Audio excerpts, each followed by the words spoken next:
কবি ঈশ্বর গুপ্তের কথায় এত ভঙ্গ বঙ্গ দেশ তবু রঙ্গে ভরা, অর্থাৎ এই বাংলায় যতই দুর্যোগ দুর্ভিক্ষ অভাব থাকুক না কেন, ননসেন্স কবিতা রম্যরচনা ব্যঙ্গের প্রতি ঝোঁক কোনো দিন কমেনি।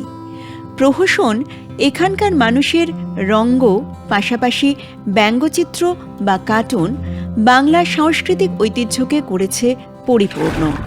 গগন ঠাকুর, কাফি খাঁ, শৈল চক্রবর্তী এমন কিংবদন্তিদের আঁকা আজও যেমন উপভোগ্য, তেমনি বর্তমান প্রজন্ম মেতে উঠেছে লাইভ ক্যারিকেচারে। বইমেলা, শপিং মল, অনুষ্ঠান বাড়ি সর্বত্রই আজকাল দেখা মেলে ব্যঙ্গচিত্রশিল্পীদের। খুব অল্প সময় অসম্ভব দক্ষতার সাথে তারা সামনে বসা মানুষটির ক্যারিকেচার এঁকে দেন।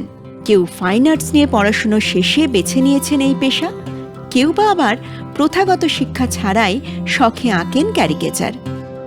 সামনে বসা মানুষটির মন ভালো করে তাদের আলো দেন, নিজেরাও বাঁচার আলো পান কিছুটা। এই ব্যঙ্গচিত্রটা আমি বাছাই করি এই কারণেই যে খুব তাড়াতাড়ি কোনো মানুষ সম্বন্ধে আমি বুঝতে পারলাম, সেইটা কত তাড়াতাড়ি আমি এই আমার ছবির মধ্য দিয়ে তুলে ধরতে পারি। ক্যারিকেচারটা করার আসল কারণটাই হলো আমি মুখে না বিভিন্ন শেপ দেখতে পাই। এটা জানি না সবাই দেখতে পায় কিনা। আমি নিজে বাড়িতে বসে আঁকলাম, সেখানে কোনো টেনশন নেই, কিন্তু হলো না হলো আমি আরেকবার করলাম। কিন্তু লাইভ ক্যারিকেচারে কিন্তু আর দ্বিতীয়বার করার মানে সেই সুযোগটা কিন্তু কেউ পায় না। আমার শিক্ষাগুরু বলেই আমি এখানকার পথ চলতি মানুষকে আমি শিক্ষাগুরু বলেই। রিয়েলিস্টিক দেখে আমরা একঘেয়ে হয়ে গেছি, আমাদেরকে একটু অন্যরকমই করে দাও।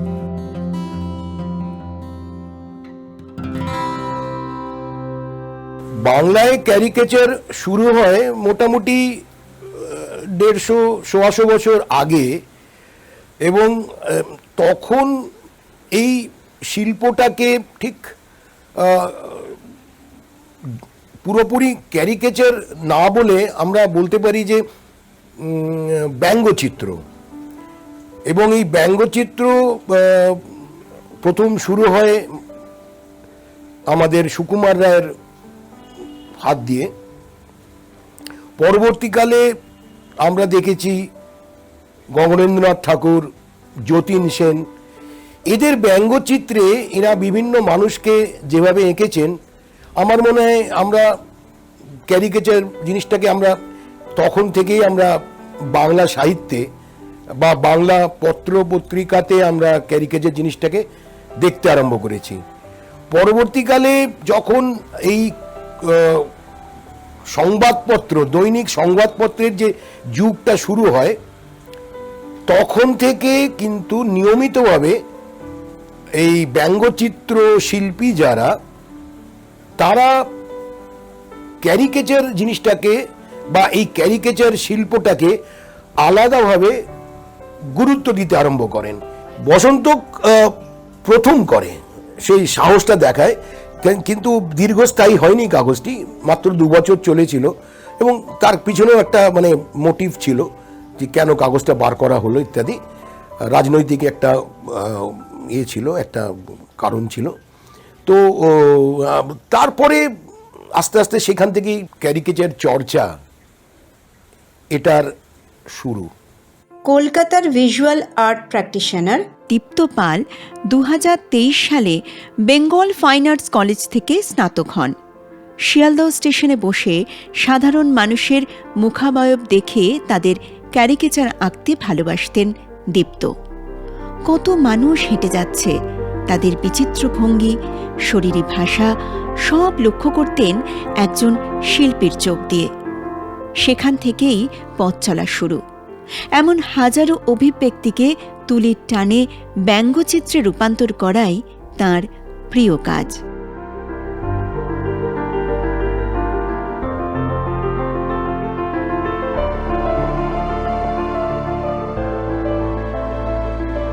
আমি কলকাতাতে থাকি, উত্তর কলকাতায়।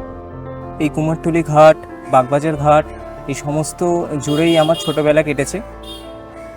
এই ছোটোবেলা থেকেই আমি মোটামুটি ছবি নিয়ে আঁকতাম, এবং ছবির সাথে সাথে আরও যেটি মানে বেশি করে আমাকে টানতো সেটা হচ্ছে কুমারটুলি, কুমারটুলির মাটি, সেখানকার ঠাকুর বানানোর যে পদ্ধতি, সেগুলো আমাকে অনেক ছোট থেকেই টানতো। ছোটবেলায় বাবা মা ভেবেছিলেন ছেলে আঁকা শিখলে অন্তত তার হাতের লেখাটা হবে মুক্তোর মতো পরিশীলিত, সুন্দর। কিন্তু এই আঁকাই যে পরবর্তীতে তার জীবনচর্চা হয়ে উঠবে সে কথা হয়তো জানা ছিল না। আমি আমার মাস্টার ডিগ্রিটা পেন্টিংয়ে সেটা করি উৎকল ইউনিভার্সিটি ভুবনেশ্বর থেকে, পেন্টিংয়ের ওপর, এবং সেটা আমার কমপ্লিট হয় 2025-এ। তারপর থেকে আমার যাত্রাটা আস্তে আস্তে, আমি পেন্টিং তো করছি, তার সাথে স্কাল্পচার এবং তার সাথে সাথে ব্যঙ্গচিত্র, যেটি ক্যারিকেচার, সেটির সাথে নিজেকে আস্তে আস্তে যুক্ত করতে শুরু করি। এটার ওপর মানে ভালোবাসা আমার ছোট থেকেই।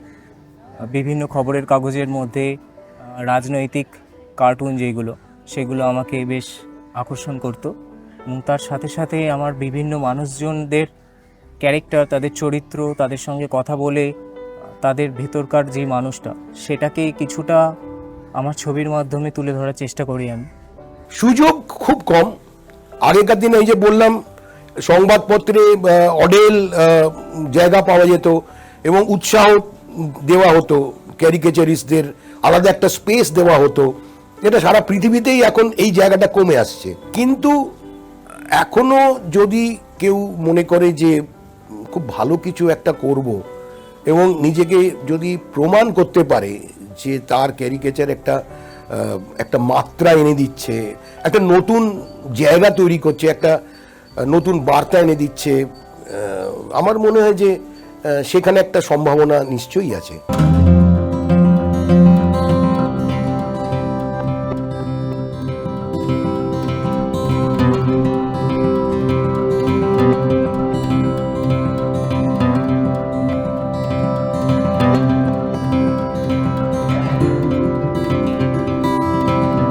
বাড়িতে সেরকমভাবে শিল্পকলার সঙ্গে যুক্ত সেরকম কেউ নেই। আমার সমস্তটা দেখা, বড় হওয়া এবং ছবি আঁকা এবং তার সাথে স্কাল্পচার, মানে তার বেশিরভাগটাই পুরোটাই এই কুমারটুলি জুড়ে। কুমারটুলির মানুষজন, সেখানকার ঠাকুর বানানো, সেখানকার মাটির গন্ধ, এখান থেকেই আস্তে আস্তে আমার এই ভালোবাসাটা তৈরি হয়। আমার মনে হয়েছে এই ছবি আঁকার মধ্য দিয়েই অনেকটা আমার যেই ভাবনা, আমার যেই চিন্তা, সেগুলোকে প্রকাশ করার একটা মাধ্যম এই ছবি আঁকা।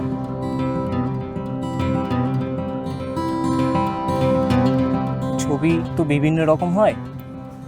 এই ব্যঙ্গচিত্রটা আমি বাছাই করি এই কারণেই যে খুব তাড়াতাড়ি কোনো মানুষ সম্বন্ধে আমি বুঝতে পারলাম, সেইটা কত তাড়াতাড়ি আমি এই আমার ছবির মধ্য দিয়ে তুলে ধরতে পারি। তো সেই থেকেই আমার এর প্রতি ভালোবাসা আস্তে আস্তে বাড়ছে।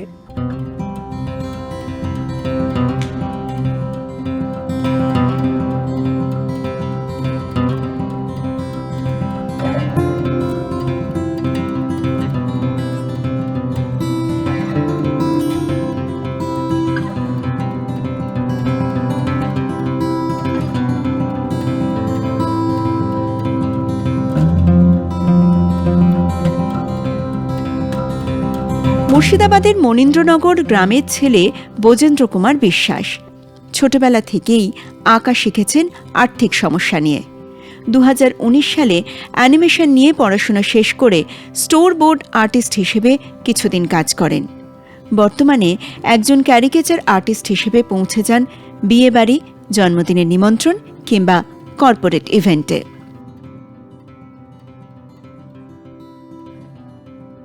আমি ছোটবেলা থেকে আঁকা শিখি। তো মানে আমার একটা স্যার আছে সন্তু সাহা, তো ওনার হাত ধরেই আমার আঁকার কেরিয়ারটাকে শুরু করা। তারপরে আরও ইন্টারেস্ট বাড়লো যে আঁকাটাকে আর কিছু করা যায় কিনা, আর কিছু এগিয়ে নিয়ে যায় কিনা। তো আমি তখন অ্যানিমেশন নিয়ে পড়াশোনা করলাম আমাদের বহরমপুরে মোনার্ক আর্ট অ্যান্ড টেকনোলজি। সেখানে অ্যানিমেশনে গিয়ে রিয়েলিস্টিক সমস্ত থিওরিও শেখানো হয় এবং একটা রিয়েলিস্টিক ক্যারেক্টারকে কীভাবে আমি কার্টুন বা ক্যারিকেচারে কনভার্ট করবো সেই সিলেবাসটাও আছে।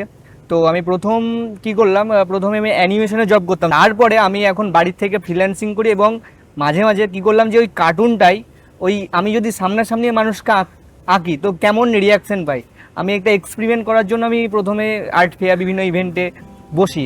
তারপরে খুব ভালো আমি রেসপন্স পাই। যে না আমারও একটা কার্টুন এঁকে দেন। তো ওইভাবে আমি স্টার্টটা করেছি আর কি, যে লাইভ যে এখন যে কার্টুনগুলো আঁকছি বা ক্যারিকেচার আঁকছি। ব্রজেন্দ্রর মতো মানুষদের কাজ সামনে বসা মানুষটিকে আনন্দ দেয়। রিয়ালিস্ট পোর্ট্রেট কিছুটা গতানুগতিক আর সময় সাপেক্ষ, কিন্তু ক্যারিকেচারে মুখের অতিরঞ্জন দেখে মানুষ আকৃষ্ট হয় বেশি। মুখের আদল এক রেখে মজার অবয়ব প্রায় সবাইকে বিস্মিত করে। আমি একটা দেখেছি, মানে কিছু মানুষ, একটা মহিলাই, তিনি কিন্তু মোটা, কিন্তু চাইছে যে আমাকে কিন্তু মোটা করবে না, আমি 20 বছর বয়সে যেমন ছিলাম তেমন করবে, মানে আমাকে পাতলা এঁকে দেবে।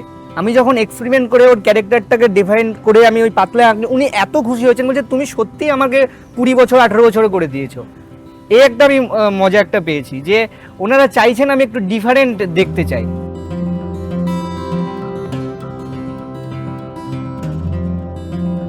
মানুষ এন্টারটেনমেন্ট চাই। আমি দেখেছি রিয়েলিস্টিক আঁকার থেকেও মানুষ যতটা রিয়েলিস্টিক, মানে মোবাইলে ক্যামেরা বা ক্যামেরার থেকে তো রিয়েলিস্টিকও দিতে পারবে না। তো যখন বলে রিয়েলিস্টিক দেখে আমরা একঘেয়ে হয়ে গেছি, আমাদেরকে একটু অন্যরকমই করে দাও। বিয়ে বাড়িতে বিশেষ করে বিভিন্ন ইভেন্টে ওরা তো খুব মজা পায়, মানে যখন প্রচুর গেস্ট চলে আসে অনেকে কি হয় বোরিং হয়, শুধু খাবার দাবারটা হয়। এখন কি হচ্ছে, অনুষ্ঠান বাড়িতে ক্যারিকেচারটা অ্যাড হচ্ছে, মানে গেস্টদেরকে একটু এঙ্গেজমেন্ট রাখা, একটু ফানি, একটু আনন্দে রাখা, এবং একটা স্মৃতি হয়েও থাকছে।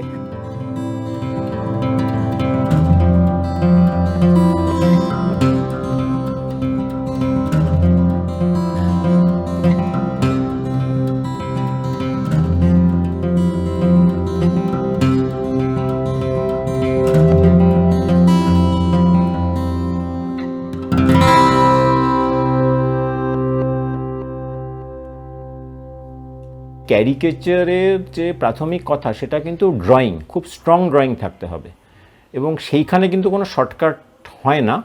ড্রয়িংটা খুব তুখোড়ভাবে শিখতে হবে, কারণ এখানে কিন্তু যে আর্টে যে পোর্ট্রেট টেকনিক বলে একটা জিনিস আছে, অর্থাৎ মুখটাকে মেলাতে হবে, অর্থাৎ আমি যে ক্যারেক্টারটাকে আঁকছি সেটা যে সেই ক্যারেক্টার সেটা কিন্তু মানে তাকে বোঝাতে হবে, এবং সেখানে যদি জিনিসটা সেভাবে না আসে তাহলে কিন্তু এটা একটা ব্যর্থতা, বা শিল্পী হিসেবে যে ব্যর্থতা, একদম প্রাথমিক যে পর্যায়ে ব্যর্থতা হলে পরের পর্যায়গুলো আর যাওয়া যায় না।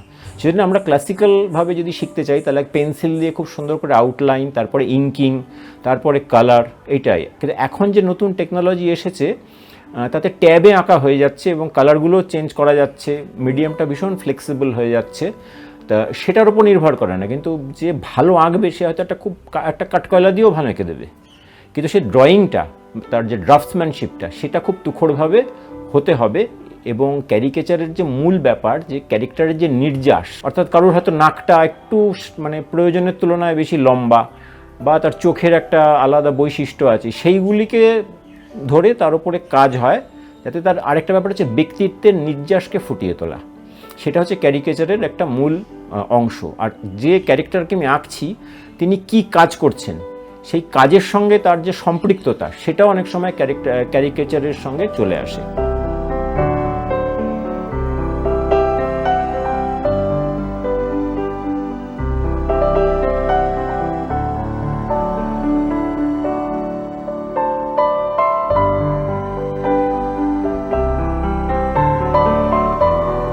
আসলে লাইভ ক্যারিকেচার ব্যাপারটা কিন্তু দীর্ঘকালের, বহুকাল ধরেই শিল্পীরা এই দিকটা চর্চা করছেন। আমি নিজে বেশ কিছুকাল আমি নিজে এইভাবে কাজ করতাম, এখনো করি। বিখ্যাত লোকেদের বাড়ি গিয়ে সামনে বসিয়ে ক্যারিকেচার করা, লাইভ ক্যারিকেচার অবশ্য সব রকম লোকেরই হতে পারে। তো কিন্তু এটা একটা দীর্ঘ ট্রেনিংয়ের ব্যাপার।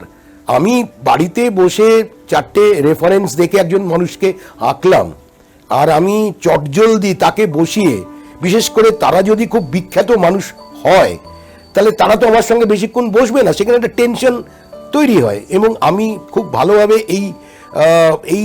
এই পরিস্থিতিগুলোকে আমি খুব এনজয় করেছি বলা যায়।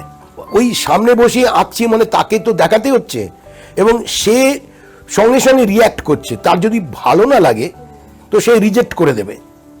আবার ভালো লাগলে, তো এইখানে কিন্তু একটা টেনশন, এইটা যে কি হবে একটা ব্যাপার থাকে। ভারতে মহিলা কার্টুনিস্টদের সংখ্যা খুবই কম। মায়া কামাত বা মঞ্জুলা পদ্মনাভন ছাড়া বিশেষ কারো নাম এক্ষেত্রে উঠে আসে না। তবে আজকের দিনে দাঁড়িয়ে অনেক মহিলা শিল্পীরাই বেছে নিচ্ছেন ক্যারিকেচার আর্ট। গড়িয়ার কিয়া কর্মকার গভর্নমেন্ট আর্ট কলেজ থেকে পাশ করেন গ্রাফিক ডিজাইনিং নিয়ে। বর্তমানে নানা ধরনের চিত্রকর্মের পাশাপাশি আঁকছেন লাইভ ক্যারিকেচার। আমি আগে কার্টুন দেখতাম, সত্যি বলতে গেলে কার্টুন দেখতে খুব পছন্দ করি এখনো অবধি। তো রাজনৈতিক কার্টুনের প্রতি ইন্টারেস্টটা বিশাল ছিল, তো ওইগুলো দেখে খুব ইন্টারেস্ট পেতাম। কিন্তু আলাদা করে যে ক্যারিকেচার বলে বস্তুটা আছে সেটা আমি কলেজে গিয়ে জানতে পেরেছি। আর হ্যাঁ, ওই লাইভ ক্যারিকেচার যেটা, ওটা জাস্ট র্যান্ডামলি আমি চারুকলা মেলায় প্রথম করেছিলাম। ক্যারিকেচারটা করার আসল কারণটাই হলো আমি মুখে না বিভিন্ন শেপ দেখতে পাই, এটা জানি না সবাই দেখতে পাই কিনা, আর সেটাতে আমার ভালো লাগার সৃষ্টি হয়, আর সেটা আমি আঁকলে আরও বেশি আনন্দ পাই, যেটা অন্য কোনো কাজে পাই না। তো আমরা কি করি, আঁকা বেসিক্যালি তো শিখেছি ওই আনন্দের খোঁজে, আত্মশান্তির খোঁজে, তাই ক্যারিকেচারটাকে আমি বেছে নিয়েছি। কার্টুন শিল্পী হিসেবে নিজের কেরিয়ারে কখনো হয়তো এরা বৈষম্যের শিকার হয়েছেন। তবু তো দিন বদলাচ্ছে, আশার আলো আসছে। এই নতুন প্রজন্মের সাথে তাল মিলিয়ে অনলাইন অফলাইন দুই মাধ্যমেই কিয়ারা ক্যারিকেচার আঁকছেন। কিছু তো মানে জীবনে অনেক কিছু আছে ইনসিডেন্ট যেগুলো আমার স্মরণীয় থেকেই যায়। যেগুলোর মধ্যে একটা হলো আমাদের ইউনেস্কোর যে ইভেন্টটা ইন্ডিয়ায় হয়েছিল, সেখানে 24-এ আমার সুযোগ হয়েছিল যাবার ওয়েস্ট বেঙ্গল থেকে। তো সেখানে লাইভ ক্যারিকেচার আর্টিস্ট হিসাবেই গেছিলাম।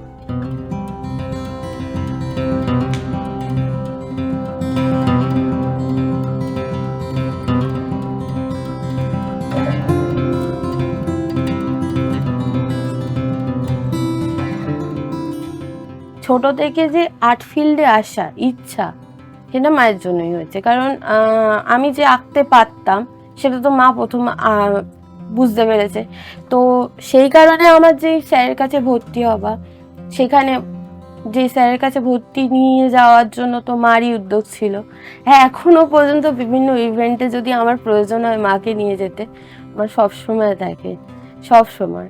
বর্তমানে যারা নবীন প্রজন্মের ক্যারিকেচার আর্টিস্ট, তাদের কতটা ডিজিটাল মাধ্যম, মিম বা এআই এর সাথে পাল্লা দিতে হয়?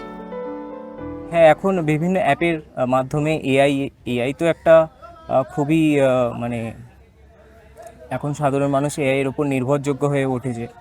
তো যাই হোক, এআই সবই করতে পারছে দেখছি, কিন্তু এই ছবি আঁকা বা ক্যারিকেচার এগুলো এখন যেইভাবে এআই করছে সেটা তো একদমই সঠিক পদ্ধতি নয়, এবং সেটা কখনো সম্ভবও নয়।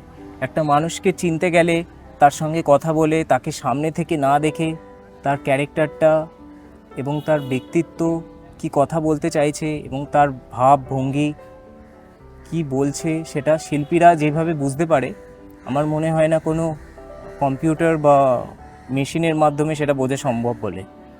এটা কখনোই এই ক্যারিকেচার আর্টিস্টদের জায়গাটা কখনো এআই কেড়ে নিতে পারবে বলে আমার তো মনে হয় না।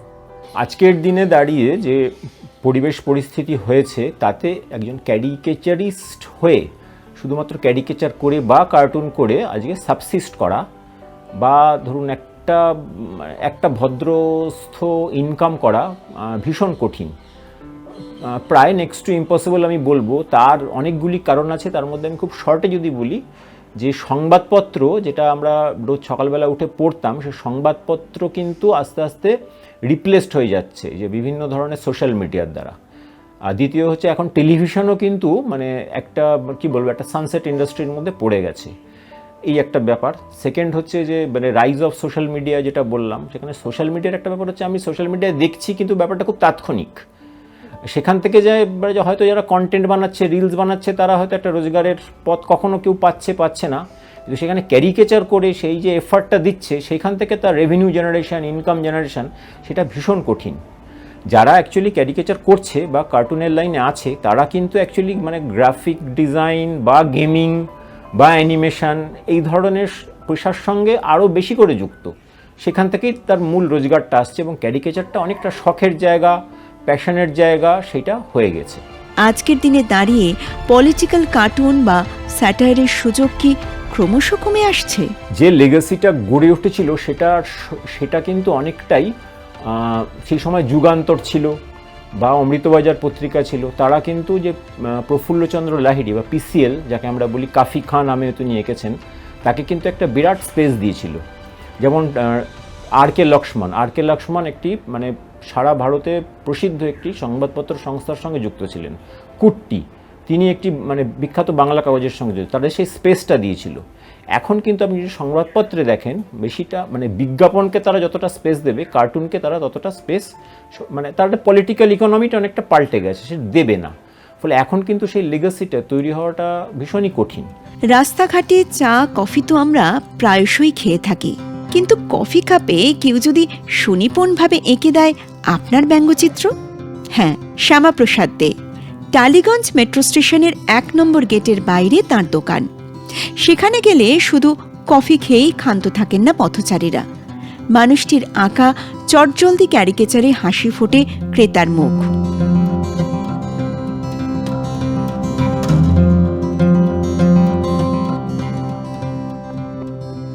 আমি টালিগঞ্জে এই ফুটপাতে বসেছি আজ থেকে বছর 30 আগে। তখন আমার ছিল পেপার ম্যাগাজিনের দোকান। পেপার ম্যাগাজিন চলছিল ঠিকই, করোনা এসে তো সব কিছু উলট করে দেয়। তো যখন আমি এই পেপার নিয়ে বসি, তখন একবার সাজাবার পরে আমার হাতে তো প্রচুর সময়, তখন থেকে আমি ছবি আঁকা শুরু করি। তখন হস্তশিল্প মেলা, বই মেলা, ওই মেলাগুলো করতাম, এই দুটো মেলাই করতাম। তখন ওখানে গ্রিটিংস কার্ড আঁকা হতো, আর এখানে বসে আঁকতাম যখন এখান থেকে বিক্রি চলতো। আর নিয়মিত আমি একটা করে কার্টুন আঁকতাম। আমার ঠিক এই পেছনে একটা দেওয়াল আছে, দেওয়াল মানে গাছের সাথে লাইট পোস্টের সাথে একটা বোর্ড বানিয়ে নিয়েছিলাম, ওখানে নিয়মিত আমি একটা করে কার্টুন আঁকতাম। নিয়মিত কার্টুন বলতে যখন যেই ঘটনাটা ঘটছে সেটার উপরে কেউ চলে গেল, কারোর আনন্দ হলো, এর উপরে আমি একটা করে কার্টুন আঁকা শুরু করি। তো এটা লোকের একটা মনোজ্ঞ হয়ে ওঠে। করোনা অতিমারির প্রাক্কালে তিনি ফুটপাতে ম্যাগাজিন বিক্রি করতেন। পরে পেশা বদল করে কফির দোকান খোলেন। দেয়ালে ফিট থেকে গেলে যা হয়, তখন এটা আমি কফির দোকান করি। আর কফি করি যখন, তখন আমার মেয়ে আমাকে বললো, বাবা তুমি যখন কফি বানাচ্ছ তাহলে গ্লাসের মধ্যে তুমি ছবি এঁকে দিতে পারো লোককে। কলকাতায় তো কোনো একটা দোকান আছে যেখানে তারা খালি নাম লিখে দেয়, আর তুমি তো ছবি আঁকতে পারো, তাহলে তুমি ছবি এঁকে দাও। তাই মেয়ের কথাতেই ভর করে আমি এটা ছবি আঁকাতে শুরু করি। তো এখন নিয়মিত এখানে লোকজন আসা যাওয়া করে, যারা কফি খায় তারাই বলে যে আমাদের একটা ছবি এঁকে দিন, এটা চলছে। টালিগঞ্জের রাস্তা দিয়ে হেঁটে গেলে এই অভিনব দোকানটি চোখে পড়বে। হরেক রকম ছড়া আর তার সাথে মজার মজার কার্টুন আঁকা। কফি হাতে নিয়ে এই স্ট্রিট আর্টে একবার চোখ বুলিয়ে নিতে মন্দ লাগে না। যে আমার বন্ধুদের তো সবারই চায়ের দোকান আছে, আর আমি যদি চায়ের দোকান করি ব্যাপারটা ভালো দেখায়। আর চায়ের সাথে কফির একটা তো সম্পর্ক তো আছে, একদম যে সম্পর্ক নেই তা তো নয়। অনেক চায়ের দোকানই আছে যেটা নাকি আমরা বলে থাকি চাফি, কিন্তু আমার এটা একদম নির্ভেজাল কফি। যেটা আমার এখানে লেখাই আছে যে চাতাল ছেড়ে বেরিয়ে আসুন। যে চায় যে আমরা যে চা করি সেটাকে কাটিয়ে দিয়ে আমি লিখে দিয়েছি যে চাতাল ছেড়ে বেরিয়ে আসুন, চা তাল, যে ওই তালটাকে কেটে দিয়ে আমি কফিতে নিয়ে আসি। দিয়ে এই দিকে আমাদের সারা ভারতবর্ষের থেকে বলা ছিল কোনা কোনা থেকে লোক চলে এসছে। যেমন যারা বাইরে থাকে তারা কলকাতায় আসছে, কলকাতা আসা মানে হচ্ছে গিয়ে একবার এখানে আসতে হবে তাদের কথায়। এসে বলে আমাকে একটা ছবি এঁকে দিতে হবে। কোনো প্রথাগত প্রশিক্ষণ নেই শ্যামাপ্রসাদ বাবুর। ম্যাগাজিন সাজিয়ে ক্রেতার আশায় বসে থাকার সময় এঁকে ফেলতেন ক্যারিকেচার। পরে এই নেশাই হয়ে গেছে পেশা।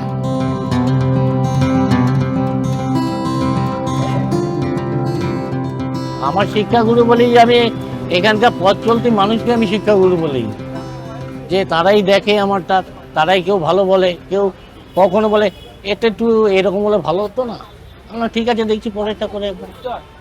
তো এইভাবেই চলতে থাকে। ফাইন আর্টস নিয়ে পড়েছে বা কোনো একটা আর্ট কলেজের সঙ্গে যুক্ত, আমার মনে হয় যে এটা খুব একটা কোনো বড় ইস্যু নয়। কোথায় শিখলো, কোনো একটা প্রতিষ্ঠানের সঙ্গে যুক্ত থাকলো কি না, তাতে কিন্তু ক্যারিকেচার শেখার কোনো তার সঙ্গে কোনো যোগসূত্র নেই। এবং ইতিহাস বলে এবং কিছুটা আমাদের বর্তমান কালের যে ক্যারিকেচারিস্টরা যারা খুব নাম করেছেন, সফল, তাদের অধিকাংশই কিন্তু কোনো আর্ট কলেজ থেকে পাশ করেননি। সুতরাং আমি বলবো যে ক্যারিকেচার শিখতে গেলে প্রথমত সারা পৃথিবীতে এত বিভিন্ন ধরনের ভালো ভালো ক্যারিকেচার হয়েছে, বিভিন্ন শিল্পী তারা এগুলো নিয়ে খুব যত্নবান ছিলেন, খুব সিরিয়াস। তো তাদের কাজ, এবং আজকাল তো এগুলো মানে খুঁজে পাওয়া তো খুব শক্ত নয় ইন্টারনেটের যুগে, ফলে এগুলো খুব মন দিয়ে দেখতে হবে। এবং সত্যি কথা বলতে গেলে ক্যারিকেচার শেখানোর সেরকম কোনো মানে টিউটার বা শিক্ষক পাওয়া খুব মুশকিল। এইসব মিলিয়েই ব্যঙ্গচিত্রীদের জীবন এবং সেখান থেকে উঠে আসা খোদ সমাজের মুখ। প্রখ্যাত কার্টুনিস্ট লেখক জেমস থারবারের কথা, humour is emotional chaos remembered in tranquillity. আসলে মানুষের মনে তো একটা প্রকার মজাটা চলেই গেছে। আমরা একটার পেছনে দৌড়াতে গিয়ে হাসি ঠাট্টা মজা মস্করা করা ভুলেই গেছি। মানুষের এই জিনিসটা যতদিন থাকবে, হাসি মজা মস্করা যতদিন থাকবে, সে ভালো থাকবে। হাসি কান্নার দোটানা মিলিয়ে শান্ত সময়ে দাঁড়িয়ে মানুষ তার ছবি দেখুক, সামান্য হলেও হাসুক, আলো ছড়াক। শিল্প আর কি পারে সামান্য আলোক বিকিরণ ছাড়া?